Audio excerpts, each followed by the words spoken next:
우리 성도님들 혹시 그 TV 프로그램 중에 TV는 사랑을 싣고라는 프로그램 혹시 아시나요? 옛 그 뭐 스승, 친구, 자신에게 굉장히 소중한 인연이었는데 뭐 여러 가지 이유로 연락이 끊겼던 그 은사들을 TV에서 대신 찾아주는 그런 프로그램이었습니다. 이 TV는 사랑을 싣고의 그 타이틀과 같이 이 프로그램에 나오는 모든 사람들의 공통점이 있습니다. 그것은 무엇이냐면 그 만남 가운데 사랑이 있었다라는 거예요. 제자를 향한 스승의 사랑, 친구를 향한 친구의 사랑, 뭐 여러 가지, 뭐 옛 연인도 찾기도 하던데 옛 그 뭐 어렸을 때 뭐 옛 연인들. 근데 빠지지 않고 공통적인 게 바로 사랑이라는 그 공통 분모들이 있었습니다. 이 프로그램을 제가 굉장히 좋아했었는데 이 프로그램을 보면서 제가 느낀 건 사랑과 사랑과의 사이에서 사랑이 이만큼 중요하구나. 사랑이 있어야만 그 만남이 굉장히 소중함으로 여겨지고 시간이 흘러도 그리고 떨어져 있어도 이게 잊혀지지 않는구나 라는 것을 알게 되었습니다. 오늘 본문에도 이러한 그 만남, 이 특별한 관계에 대해서 이야기하고 있습니다. 지난주 본문에서 사울이 물리치지 못했던 이 골리앗을 다윗이 물리쳤습니다. 그리고 지난주 본문에 보니까 골리앗을 쓰러뜨리고 난 이후에 다윗이 골리앗의 칼을 뽑아서 그의 목을 베니다. 그리고 다윗은 그 골리앗의 머리를 가지고 예루살렘으로 옵니다. 그런데 이 전쟁에서 이제 돌아온 다윗을 보고 사울이 의외의 반응을 보입니다. 다윗을 반기기보다 오히려 다윗이 누구인지를 물어봅니다. 근데 문제는 사울뿐만 아니라 군사령관인 아브넬도 다윗의 정체를 제대로 알지 못해요. 그래서 이렇게 둘은 대화합니다. 55절에서 56절 다시 한번 봉독해 봅니다. 시작. 사울은 다윗이 블레셋 사람을 향하여 나아감을 보고 군사령관 아브넬에게 묻되 아브넬아 이 소년이 누구의 아들이냐? 아브넬이 이르되 왕이여 왕의 사심으로 맹세하옵나니 내가 알지 못하나이다 하매 왕이 이르되 너는 이 청년이 누구의 아들인가 물어보라 하였더니 아멘. 사울은 다윗을 보고 군사령관 아브넬에게 물어보죠. 저 아이가 누구의 아들이냐? 근데 이 반응이 왜 의외냐면 지금 사울이 다윗을 처음 본 게 아니었거든요. 이미 이전에도 봤습니다. 언제 봤습니까? 번뇌하고 있을 때 그 신하 중에 한 사람이 다윗을 데리고 와서 다윗이 수금을 탄 것으로 번뇌를 끝내요. 그리고 나서 또 언제 만나죠? 골리앗에게 가기 전에 다윗을 만나잖아요. 다윗과 대화까지 하고 심지어 자기 군복까지 입혀줄 정도였습니다. 그런데 사울이 갑자기 골리앗을 향하여 가는 다윗을 보고 저가 누구의 아들이냐라고 물어봅니다. 근데 아브넬 역시 몰라요. 지금 상황으로 따지면 좀 이해할 수 없는 부분입니다. 아니 군사령관이 신분도 어떤 것도 명확하지 않은 저 자를 우리나라의 운명을 맡기기 위해서 전장 최전선에 내보낸다? 여러 가지로 좀 이해할 수 없는 부분들이 있습니다. 근데 어떻게 이런 일들이 일어났을까? 제가 한번 추측을 해보면 그만큼 사울과 아브넬이 간절하고 급했다라고 여겨졌습니다. 그러니까 선 조치 후 검증 뭐 이런. 그러니까 지금 당장 골리앗을 무찔러야 되니까 뭐 언제 뭐 신분 조사하고 언제 그거 하겠습니까? 일단 가겠다고 하니까 일단 다윗을 보내놓고 난 이후에 그리고 나서 야 그러고 보니까 이게 누구의 아들이야? 도대체 어느 지역에서 어디서 온 애야? 라고 검증하지 않았을까 싶습니다. 그래서 사울이 다윗에게 직접 누구의 아들인지 물어봅니다. 58절 말씀 같이 봉독해 봅니다. 시작. 사울이 그에게 묻되 소년이여 누구의 아들이냐 하니 다윗이 대답하되 나는 주의 종 베들레헴 사람 이새의 아들이니이다 하니라. 아멘. 다윗이 사울에게 나는 이새의 아들입니다라고 고백합니다. 다시 이새의 아들이라고 고백할 때 이때 자신의 아버지를 뭐라고 표현하냐면 주의 종, 곧 사울의 종이라고 표현합니다. 다윗이 이새를 사울의 종이라고 말한 것은 다윗이 하나님 앞에 기름 부음을 받았지만 다윗은 여전히 왕으로 있는 사울, 그 질서를 다윗은 인정했던 거예요. 그냥 하나님의 종이라고 말할 수도 있었어요. 아니면 베들레헴에 속한 이새의 아들이었다라고 말할 수 있었습니다. 굳이 자신의 아버지를 주의 종, 곧 사울의 종이라고 표현한 이유는 다윗이 굉장히 지혜로워서 아직 사울을 이스라엘의 왕으로 여겼고 존중했고 그 질서적인 측면에서 주의 종이라고 표현한 것입니다. 그럼 다시 사울이 왜 그러면 이 다윗에게 누구의 아들인지 물어봤을까? 왜 이게 필요했을까? 아마도 그 이유는 사울이 이 블레셋과의 대치 상황에서 자신이 내렸던 공략 때문에 그랬던 것 같아요. 혹시 우리 성도님들 기억하십니까? 3주 전 설교에서 언급됐었는데 사울이 이 골리앗을 물리친 사람에게 어떻게 후사하겠는지 내세운 공략들이 있습니다. 우리 17장 25절에 그게 기록되어 있는데 17장 25절 같이 한번 봉독해 봅니다. 시작. 이스라엘 사람들이 이르되 너희가 이 올라온 사람을 보았느냐? 참으로 이스라엘을 모욕하러 왔도다. 그를 죽이는 사람은 왕이 많은 재물로 부하게 하고 그의 딸을 그에게 주고 그 아버지의 집을 이스라엘 중에서 세금을 면제하게 하시리라. 사울이 내세운 공약이 있었죠. 누구든지 이 골리앗을 죽이면 그에게 많은 상금을 줄 것이고 자신의 딸을 그에게 줄 것이며 그 아버지의 집의 세금을 면제해주겠다라는 공약을 내세운 거였거든요. 그러니까 아마도 사울이 이 공약을 지키기 위하여서 다윗에게 너는 누구의 아들이냐라고 물어보지 않았을까 싶어요. 그래서 다윗이 골리앗을 죽인 이 공로를 인정받아서 사울은 다윗을 자신의 곁에 둡니다.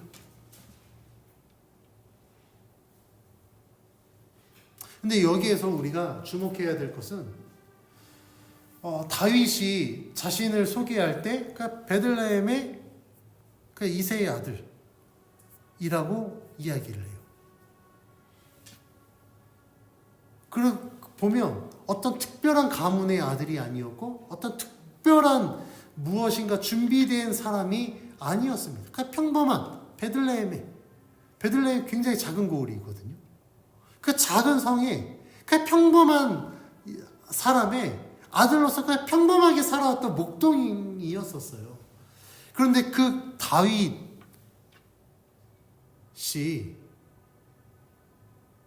엄청난 일을 해낸 겁니다. 다윗이 골리앗을 이길 수 있었던 이유가 무엇이었습니까? 다윗이 다른 군사들보다 월등한 체격 요건을 갖춘 게 아니었어요. 지금 특수부대처럼 특수훈련을 받은 대단한 군사도 아니었습니다. 다윗은요, 이전까지 그냥 들판에서 양을 쳤던 그냥 평범한 목동이었어요. 심지어는 어린아이였습니다. 그런데 이 전쟁을 위해서 소집되었던 군인들이라고 하면 군사적 훈련을 받았을 겁니다. 그 군인들도 하지 못했던 일을 다윗이 했습니다. 어떻게 해요? 다윗이 하나님을 믿었기 때문이에요. 다윗은 하나님을 믿는 그 믿음 하나를 가지고 골리앗에게 나아갔고 여호와의 이름으로 그가 골리앗에게 나아갔을 때 골리앗을 이길 수 있었습니다. 그러니까 하나님의 역사는요, 대단한 사람, 어떤 특별한 사람을 통해서 이루어지는 게 아니라는 거예요.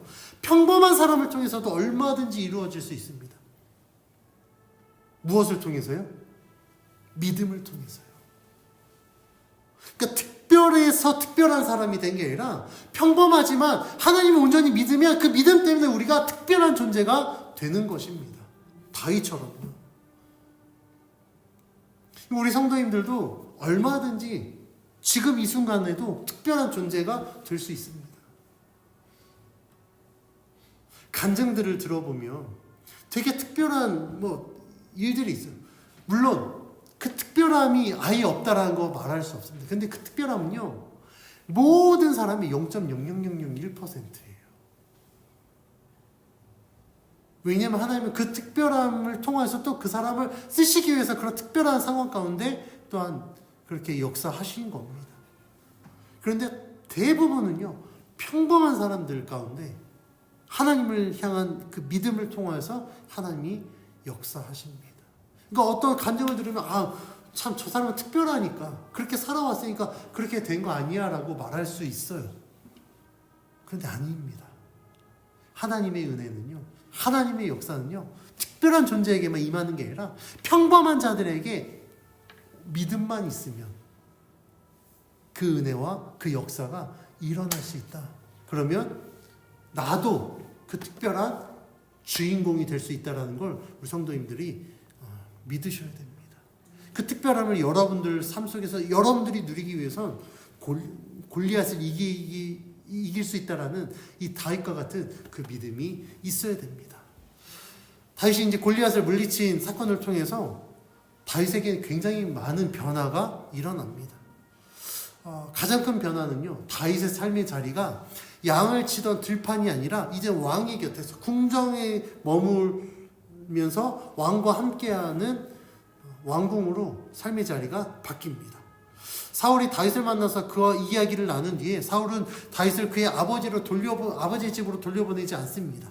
그리고 자신의 곁에 머무르게 합니다. 또 하나의 큰 변화는요, 다윗에게 엄청난 만남이 이루어진다는 거예요. 그 만남의 주인공은 사울의 아들 요나단입니다. 요나단은요, 다윗을 굉장히 특별하게 여깁니다. 그래서 오늘 본문 18장 1절에서 이렇게 이야기합니다. 같이 봉독해 봅니다. 시작. 다윗이 사울에게 말하기를 마침에 요나단의 마음이 다윗의 마음과 하나가 되어 요나단이 그를 자기 생명같이 사랑하니라. 요나단이 다윗을 보고 어떻게 한다고요? 자기 생명과 같이 여겼다. 그러니까 굉장히 특별한 존재로 다윗을 여긴 겁니다. 그러면 왜 요나단은 다윗을 이렇게 여겼을까? 말씀해 보니까 그 이유는 다윗의 마음과 요나단의 마음이 하나가 되었기 때문이에요. 그 어떤 마음이 다윗과 요나단의 이 같은 마음이 되었을까? 그것은요, 다윗도 그렇고 요나단도 그렇고 하나님을 향한 그 믿음이 이 둘의 하나됨으로 연결된 겁니다. 그러면 어떻게 하나 될 수 있었는지 우리 함께 살펴볼까요? 요나단과 다윗 모두 블레셋을 상대로 승리의 경험이 있었습니다. 요나단이 먼저 이 블레셋을 쳤었거든요. 그 블레셋을 향하여 나아갈 때 요나단이 이렇게 고백합니다. 사무엘상 14장 6절인데 제가 봉독해 드릴게요. 요나단이 자기의 무기를 든 소년에게 이르되 우리가 이 할례 받지 않은 자들에게로 건너가자. 여호와께서 우리를 위하여 일하실까 하노라. 여호와의 구원은 사람이 많고 적음에 달리지 아니하였느니라. 아멘. 요나단이 뭐라고 고백합니까? 여호와의 구원은 사람의 많고 적음에 달리지 않았다라고 고백하면서 여호와의 이름으로 블레셋을 향하여 나아갑니다. 그래서 다윗도 골리앗을 대적할 때 똑같이 고백합니다. 사무엘상 17장 47절 같이 한번 봉독해 볼게요. 17장 47절입니다. 시작. 또 여호와의 구원하심이 칼과 창에 있지 아니함을 이 무리에게 알게 하리라. 전쟁은 여호와께 속한 것인즉 그가 너희를 우리 손에 넘기시리라. 아멘. 요나단이 여호와의 구원이 사람이 많고 적음에 있지 않다라고 고백한 것처럼 다윗은 뭐라고 고백합니까? 여호와의 구원이 방금 봉독하셨잖아요. 여호와의 구원이 칼과 창이 있지 않다고요. 그러니까 이 다윗과 요나단은 여호와의 구원은 세상의 힘의 원리로 이루어지는 게 아니야라고 서로 고백한 거예요. 그 말인즉슨 우리는, 그러니까 요나단은 다윗은 나는 여호와 이름으로 나아가지 세상의 어떤 힘의 원리를 갖춰서 내가 나아가지 않다. 왜냐하면 여호와의 구원은 세상의 힘의 원리로 이루어지는 게 아니기 때문이다 라는 그 믿음이 있었던 거예요. 그러니까 똑같이 블레셋을 상대하면서 요나단도 그렇고 다윗도 그렇고 여호와의 구원은 사람의 많고 적음 아니면 칼과 창이 있지 아니함을 고백하고 오직 여호와의 이름으로 나아갔을 때 어떻게 됐습니까?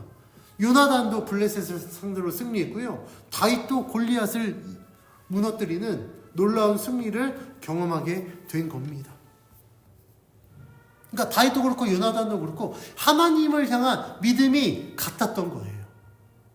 위기의 상황에서 여호와의 이름으로 나아가는 그 믿음이 같았기 때문에 요나단과 다윗이 마음이 하나가 되었고 요나단은 다윗을 그 믿음으로 말미암아 자기의 생명과 같이 여긴 겁니다.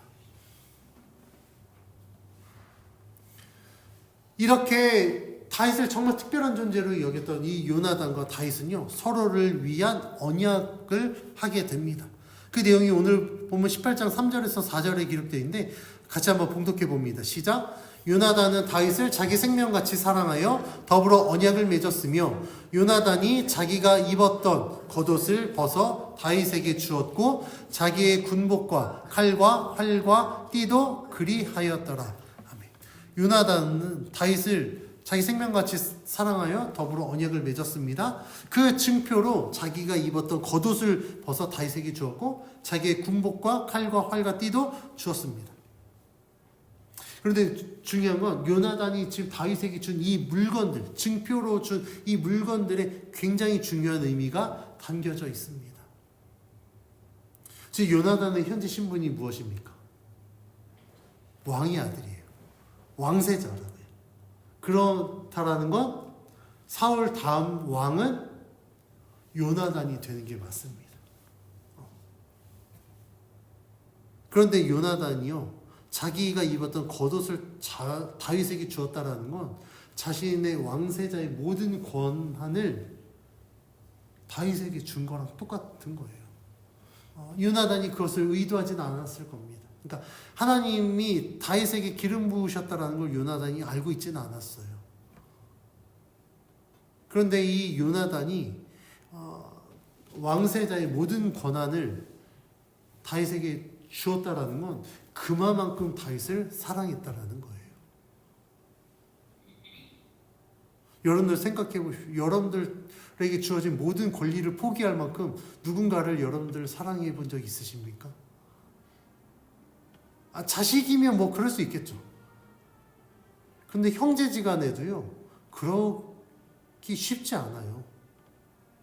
그런데 오늘 요나단은요, 자신의 모든 권리를 다 다윗에게 주었습니다.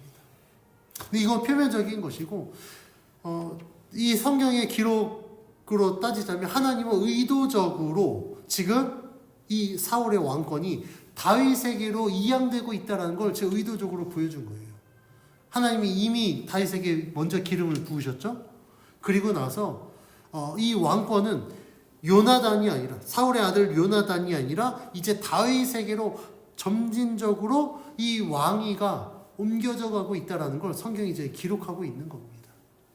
그래서 이 다윗과 요나단이 이 언약을 맺었을 때 요나단이 입고 있는 왕세자로서 입고 있는 겉옷뿐만 아니라 그는 칼과 활과 띠, 군복 모든 이것을 준다라는 건 군 통수권을 이양하는 거랑 똑같거든요. 그러니까 모든 것이 지금 다윗에게로 옮겨지고 있다라는 것을 성경은 보여주고 있습니다. 그러니까 표면적으로는 다윗을 향한 요나단의 그 사랑하는 마음으로 이루어졌지만 여기에는 하나님의 섭리가 지금 계속해서 이루어지고 있는 겁니다. 이와 같이 하나님은요, 굉장히 놀라운 방법으로 하나님의 계획을 이루어 가십니다.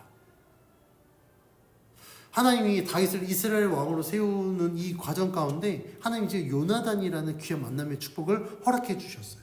그래서 이 다윗과 요나단의 이 특별한 이 관계 가운데 하나님의 그 믿음이라는 공통분모가 생겼고 그 믿음으로 서로가 하나가 되어서 서로 같이 하나님을 신뢰했고 하나님 앞에 믿음으로 살아갔습니다.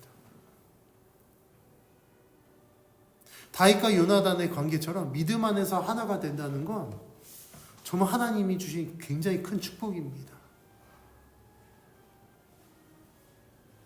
같은 믿음을 갖는 거 너무나도 당연한 이야기인데요. 요즘 시대는 이거 쉽지 않은 거예요. 똑같이 하나님 한 분을 믿는데 믿음이 달라질 수도 있더라고요. 그런데 같은 믿음으로, 같은 마음으로 함께 할 수 있다는 건, 그런 믿음의 동역자가 있다는 건 굉장히 큰 축복입니다.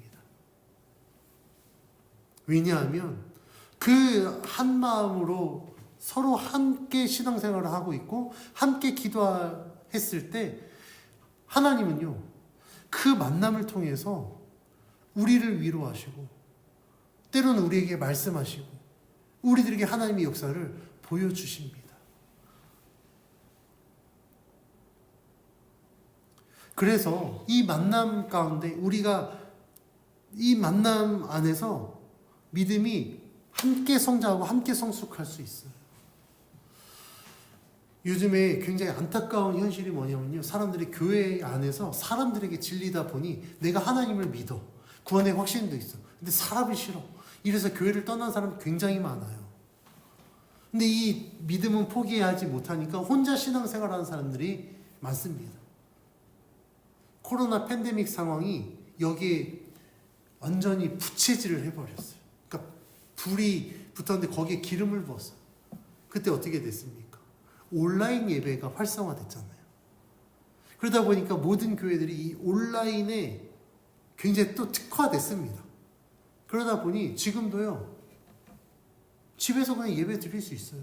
그런 또한 큰 교회들은 그런 사람들을 타깃으로 또 온라인만의 예배, 온라인 처치를 만들어서 온라인 예배를 또 제공합니다. 서비스를.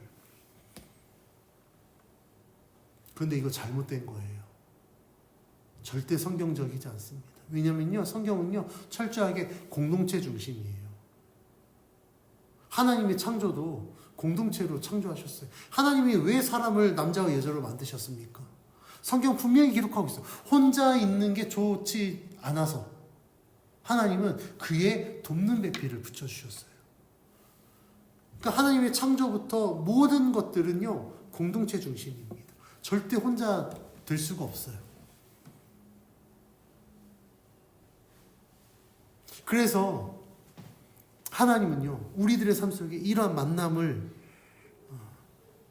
하나님이 이루어 가십니다. 하나님 섭리 가운데. 그래서 우리들의 삶 속에 이루어지는 모든 만남은요, 하나님의 섭리 가운데 이루어진다는 걸 우리는 믿어야 됩니다. 노래 가사 중에 그런 가사 있죠. 우리의 만남은 우연이 아니야. 세상 유행가인데요, 저는 이 가사가 굉장히 성경적이라 저는 신뢰합니다. 우리의 만남은 절대 우연이 아니에요. 여러분과 제가 만날 확률이 몇 %나 됐겠습니까? 우리 만날 수 있는 확률, 제가 만약에 김포에 개척 안 했으면 우리 못 만나요. 만날 수 없다고요. 근데 하필 하나님이 김포에 개척하게 하셔서, 저기 운양동이나 걸포동에 개척했으면 또 못 만났을 수도 있겠죠. 근데 하필 마산동에 개척하게 하셔서 만나게 하셨습니다. 이게 과연 우연일까요? 아니요. 하나님의 섭리 가운데 이루어진 겁니다. 그렇다면 하나님은 분명한 하나님의 뜻과 계획하심이 있어서 그 만남을 연결해 주신 거거든요. 그러면 우리는 이 만남들 속에서 하나님이 무엇을 이루시기를 원하시는지, 나에게 무엇을 주기를 원하시고, 또 나는 이 만남 안에서 나는 어떤 역할을 해야 되는지 우리는 그것들을 알아야 된다는 거예요. 중요한 거는요, 모든 만남에 일방통행은 없습니다. 일방적으로 주는 만남은 없어요. 목회자라고 해서 우리 성도님들에게 일방적으로 은혜를 끼칠 수 없습니다. 목회자는요, 목회하면서 성도들을 통해서 은혜를 받아요. 우리 성도님들은 뭐 목회자가 이제 설교를 통해서 또 목회하는 가운데 뭐 기도하고 여러 가지 것들을 통해서 또 성도님들 은혜를 받겠죠. 그러니까 제가 목회자니까 일방적으로 저는 성도님들에게 은혜를 부어주는 역할만 하는 게 아니라고요. 저도 성도님들을 통해서 은혜를 받습니다. 그래야만 건강한 관계가 이루어질 수 있어요. 그래서 제가 부교육자 때도 그랬지만 제가 성도님들께 부탁드리는 건 목회자들에게 마치 새끼 새들이 어미가 먹이 줄기만을 바라면서 입만 벌리지 마시라고 제가 부탁드립니다. 성도님들도 목회자를 위해서 성도님들이 해야 될 역할들이 있어요. 부부관계도 똑같아요. 남편은 아내에게, 아내는 남편에게 해야 될 역할들이 있습니다. 부모와 자식 간에도 똑같아요. 물론 양육의 의무가 부모에게 있지만 그렇다고 해서 부모가 자식들에게 일방적으로 주는 역할만 하지 않아요. 자식들을 통해서 부모도 받기도 하거든요. 그러니까 이 모든 만남들 하나님의 섭리 가운데 이루어졌기 때문에 이 안에서 하나님이 어떻게 역사하실지, 나에게 원하시는 게 무엇이고 저 사람을 통해서 하나님이 나에게 무엇을 주시는지 우리는 그것들을 알아야 됩니다. 그래야만 이 만남이 건강한 만남이 될 수 있어요. 그리고 그 안에서 우리가 함께 믿음으로 성장할 수 있습니다. 그런데 중요한 건요, 제가 지금 말씀드리고 굉장히 건강하고 좋은 만남이에요. 근데 때로는요, 우리들의 만남 속에 정말 꼴보기 싫은 만날 때 있죠. 아마 우리 상대님들은 그런 사람이 있을 거예요. 네, 진짜 쟤는 다시는 보고 싶지도 않은 그런 사람들. 저만이 있나요? 저는 그런 사람들 있습니다. 심지어 목회자들 중에도 그런 사람들이 있어요. 그런데 참 그 사람들과 함께하는 함께 썼던 그 시간들이 정말 굉장히 괴로웠습니다. 그러니까 일반 그냥 불신자면 뭐 그럴 수 있는데, 아니 어떻게 목사가 저렇게 말하고 어떻게 저렇게 생각하고 저렇게 행동하지? 라고 생각이 그때 당시에 들었습니다. 그런데요, 참 하나님 앞에 감사한 건 그 사람들 때문에 굉장히 힘들어할 때마다 하나님이 또 다른 목사님들을 통해서, 또 뭐 때로는 저희 아내를 통해서 하나님이 굉장히 많이 위로해 주시더라고요. 그래서 그 시기를 지나고 나서 보니 하나님이 그때 저를 훈련을 시킨 거였습니다. 그 사람들을 통해서. 그러니까 참 좋은 방법들로 좋은 만남을 통해서 훈련시키면 참 좋겠는데, 그렇지 않은 만남을 통해서도 하나님은 여전히 역사하시더라고요. 그런 것들을 통해서 하나님이 저에게 두 가지를 보여주셨습니다. 하나는, 너는 저 사람보다 너는 네가 더 심해 라는 걸 깨닫게 하시기도 했고, 또 하나는 너는 저러지 마라. 그러니까 지금 네가 느끼는 감정, 지금 네가 하는 그 모든 것들, 너 때문에 누군가는 그렇게 느낄 수 있으니 너는 그런 실수하지 마라 라는 걸 깨닫게 해주시더라고요. 그래서 저는 정말 제가 그렇게 치를 떨 정도로 정말 싫어하는 그 사람들의 그 모습을 제가 정말 저는 안 보여주려고 아주 가슴 깊이 새겨놨습니다. 나는 그렇게 하지 말아야지.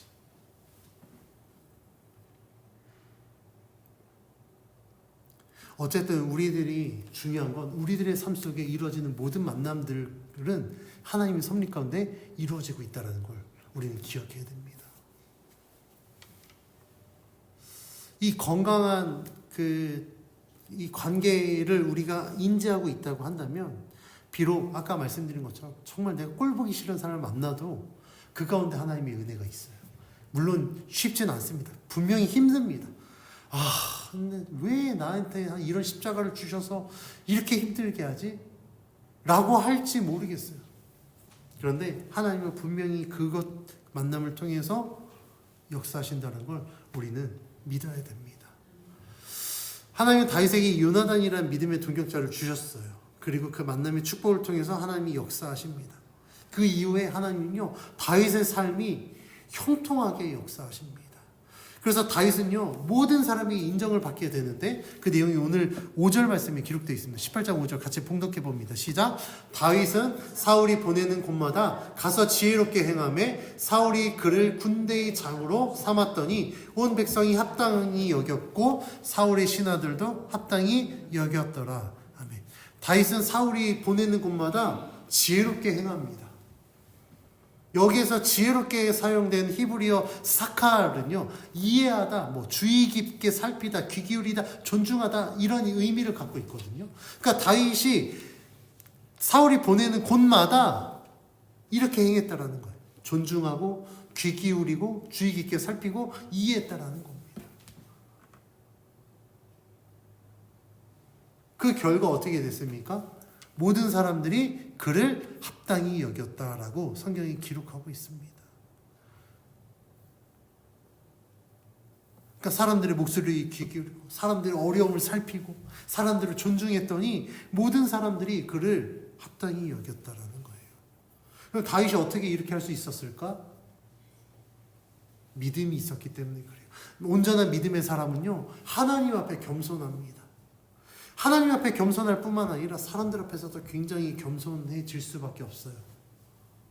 왜냐하면 성경이 말씀하고 있지 않습니까? 우리들에게 명하신 것이 무엇입니까? 다른 사람을 나보다 낮게 여겨라. 낮게 여겨라가 아니라 나보다 더 나은 사람으로 여겨라. 이게 성경의 가르침입니다. 이게 온전한 믿음이에요. 아마 다윗이 하나님을 향한 그 믿음이 있었기 때문에 다윗이 굉장히 겸손함으로 사울에게 보낸 곳에서 겸손함으로 행했을 겁니다. 그 결과 모든 사람이 그를 합당히 여겼다. 심지어 사울의 신하들도 합당히 여겼다는 겁니다. 사울의 신하들이 다윗을 합당히 여겼다는 거 굉장히 이례적인 일이에요. 여러분 생각해 보십시오. 지금 다윗은 굴러 들어온 돌이에요. 그렇지 않습니까? 그러면 치고 올라오는 이 다윗을 시기할 수 있거든요. 사람, 왕의 신임을 내가 1순위로 받고 싶었는데 지금 다윗이 왕의 신임을 가장 받고 총애를 받고 있네. 그리고 기존에 왕의 총애를 받고 있었던 신하가 시기하지 않을까요? 질투하지 않겠습니까? 그런데 그런 일들이 안 벌어졌대요. 그만큼 다윗이 굉장히 지혜롭게 행했다라는 겁니다. 그 지혜의 근원이 어디라고요? 하나님을 향한 믿음이라는 거예요.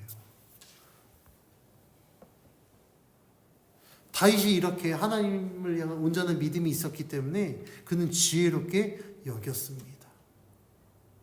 모든 사람이 합당하게 여겼습니다.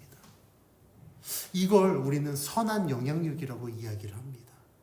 그러니까 믿음의 사람은요, 이렇게 선한 영향력이 있습니다. 근데 이게 다윗에게만 일어난 게 아니라 초대교회에도 이런 일들이 벌어졌습니다. 초대교회 성도들이 오순절 성령 충만함을 받고 난 이후에 그들은 날마다 모이기에 힘썼습니다. 하나님을 찬미하고 하나님 앞에 예배했을 때 놀라운 일들이 벌어졌는데 그 일들에 대해서 사도행전 2장 47절 이렇게 기록하고 있습니다. 제가 봉독해 드릴게요. 하나님을 찬미하며 또 온 백성에게 칭송을 받으니 주께서 구원받는 사람을 날마다 더하게 하시니라. 은혜를 받은 성도들이 믿음으로 살아갑니다. 서로 모이기를 힘쓰고 모여서 딴짓한 게 아니라 모여서 하나님을 찬미하고 하나님을 예배했더니 온 백성에게 교회가 칭송을 받았대요. 교회가 칭송을 받았을 때 어떤 변화가 일어났느냐? 날마다 구원받는 사람의 숫자가 더해졌다라고 기록하고 있습니다. 이게 성도가 가져야 될, 교회가 가져야 될 선한 영향력입니다. 하나님을 향한 온전한 믿음으로 한 마음이 되었을 때 교회와 성도는 세상으로부터 칭송을 받게 됩니다. 그 결과가 어떻게 된다고요? 날마다 믿는 자의 숫자가 늘어나게 된다고요. 그렇다면 오늘날 우리는 세상으로부터 칭송을 받을 만한 교회인가 성도인가 우리 스스로를 돌아봐야 됩니다. 하나님이 우리를 구원해 주신 이유가 뭐라고요? 세상의 빛과 소금의 역할을 감당하기 위함입니다. 나를 구원하신 이유는 나를 통하여서 복음이 증거되어서 믿지 않는 자들을 구원하기 위해서 우리를 먼저 구원해 주신 거예요. 그러면 우리는 온전한 믿음으로 살아가는 그 삶을 통하여서 계속해서 복음을 증거해야 됩니다. 다시 말하면 이런 선한 영향력을 가져야 된다라는 거예요. 근데 과연 나는 지금 이런 영향력을 갖고 있는가? 그렇게 살아가고 있는가? 우리 스스로를 돌아봐야 됩니다. 온전한 믿음의 사람은 반드시 선한 영향력이 있습니다. 다윗이 그랬던 것처럼, 초대교회 성도들이 그랬던 것처럼 온전한 영향력을 세상으로 증거합니다. 그 결과 어떻게 됐습니까? 다윗은 모든 사람에게 합당히 여김을 받았고, 초대교회는 모든 사람에게 칭송을 받았습니다. 이러한 영향력은요, 특별한 소수에게 주어진 게 아니에요. 특별한 사람들만 누리는 특권이 아닙니다. 예수 그리스도를 믿는 모든 사람에게 주어진 특권이자 사명입니다. 우리가 정말 예수를 믿는다면 그 믿음 때문에 우리는 대충 살지 않아요. 대충 행하지 않습니다. 왜요? 나의 삶을 통해서 예수 그리스도의 복음이 증거되어져야 되니까. 더 우리가 정직하게, 더 바르게, 더 따뜻하게, 더 사랑으로 베풀면서 살아가게 될 겁니다. 그렇게 되면 우리들의 그런 삶의 모습을 통해서 하나님의 사랑이 전해질 거예요. 이 하나님의 공의하심, 정직하게 살아가는 그리스도인들을 통해서 하나님의 공의가 전해질 겁니다. 우리를 구원하기 위해서 독생자를 아끼지 않으셨던 그 하나님의 놀라우신 사랑이 우리들의 삶을 통해서 전해질 겁니다. 우리가 이렇게 믿음으로 결단하고 살아가면 하나님은요, 우리들의 삶을 형통하게 역사하십니다. 다윗이 어디를 가든지 누구를 만나든지 그들에게 합당하게 여겨짐을 받았던 것처럼 우리가 이러한 믿음으로 살아가면 우리도 동일하게 어디를 가든지 누구를 만나든지 그 만남들 속에서 그들에게 합당한 자로 우리도 인정받게 될 겁니다. 이게 진짜 그리스도인이에요. 이게 우리가 살아내야 될 삶이 된다라는 걸 우리는 기억해야 됩니다.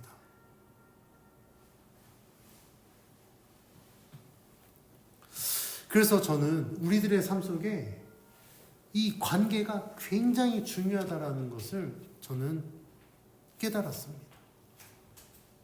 우리들의 삶 속에서 가장 중요한 첫 번째 관계가 무엇일까요? 바로 하나님과의 관계입니다. 내가 하나님과의 관계가 온전하지 않으면 우리들의 신앙과 믿음은 흔들릴 수밖에 없어요.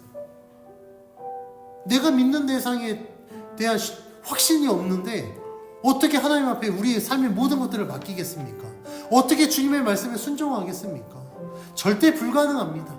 그런데 하나님을 향한 온전한 믿음, 그 확신이 있는 자는요, 하나님과의 관계, 어떤 것으로도 끊을 수 없는 그 확실한 관계를 갖고 있습니다. 비록 내가 사망의 음침한 골짜기로 다녀도 주님은 나와 함께 하시니까 주님이 나를 지켜주실 거야. 나는 절대 나락으로 떨어지지 않아. 실패하지 않아. 왜냐하면 주님이 나와 함께 하시니까 라는 그 믿음의 확신을 가지고 그 어려움을, 고난을 이겨낼 수 있습니다. 우리가 그런 삶을 살려면 하나님과의 이 온전한 관계가 있어야 됩니다.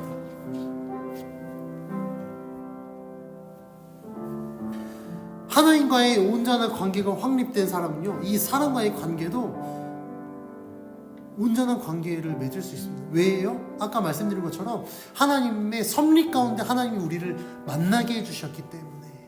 그러면 그 만남들을 통해서 하나님이 나를 어떻게 쓰실지, 또 저 사람이 나에게 어떤 영향을 줄지 그것들을 바라봅니다.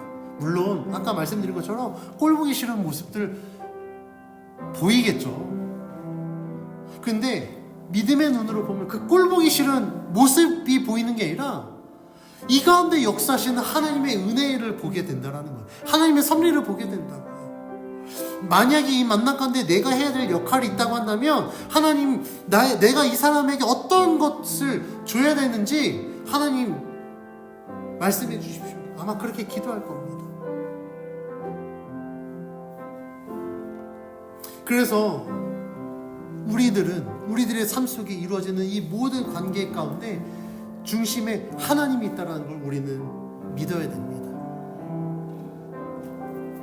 하나님은 관계 가운데 역사하십니다. 나와 하나님과의 관계를 통해서 하나님은 구원을 이루시고 우리들의 삶 속에 만나는 그 사람들과 이 관계를 통하여서 하나님의 나라를 이루어 가십니다. 그래서 하나님은 우리들에게 이 사명을 주셨기 때문에 우리가 이 사명을 감당할 수 있는 지혜를 주시고 때로는 돕는 자를 허락해 주셔서 우리가 하나님과 이 온전한 관계를 또 다른 사람에게 계속해서 증거하게 하십니다. 그래서 하나님은 다윗과 요나단 같이 하나님을 향한 믿음으로 하나가 되어 그 안에서 하나님의 사랑과 은혜를 누리게 하십니다. 같은 믿음으로 한 마음이 되었을 때 성도들이 모이면 교회가 되고 이 같은 마음과 믿음으로 교회들이 모였을 때 하나님의 나라가 되어집니다. 그 중심에는 하나님이 있습니다. 우리가 하나님을 향한 이 믿음으로 하나가 되어야만 우리가 성도가 될 수 있고 교회가 될 수 있고 하나님 나라의 백성이 될 수 있다는 걸 우리 성도님들 믿으셔야 됩니다. 그래서 우리들의 삶 속에 하나님과의 관계가 끊어지지 않도록 늘 하나님을 붙들어야 되고 우리들의 만남 속에서 하나님이 어떻게 역사하시는지 우리가 믿음으로 주어진 사명들을 감당하며 사랑을 전하고 복음을 증거하는 믿음의 성도가 되어져야 됩니다. 그런데 우리가 살고 있는 이 시대는 안타깝게도 하나가 되지 못해요. 지금 얼마나 분열되어 있습니까? 사상과 이념과 민족과 종교들 이런 이슈들로 인해서 국내외적으로 지금 굉장히 분열의 시대에 살고 있습니다. 하나님이 지금 이 시대를 보면 너무너무 아파하실 거예요. 그런데 극한으로 치달을수록 우리들에겐 엄청난 희망과 소망이 있습니다. 그것은 우리가 믿음으로 이 세상을 살아가면 우리의 믿음이 돋보일 수 있습니다. 암흑 가운데 정말 조그만 불빛만 있어도 밝아질 수 있거든요. 그러니까 어설프게 어두우면요 굉장히 밝아야 돼요. 엄청난 빛이 있어야 밝은데 정말 칠같이 어두운 곳에서는요 조그만 불빛도 밝힐 수 있습니다.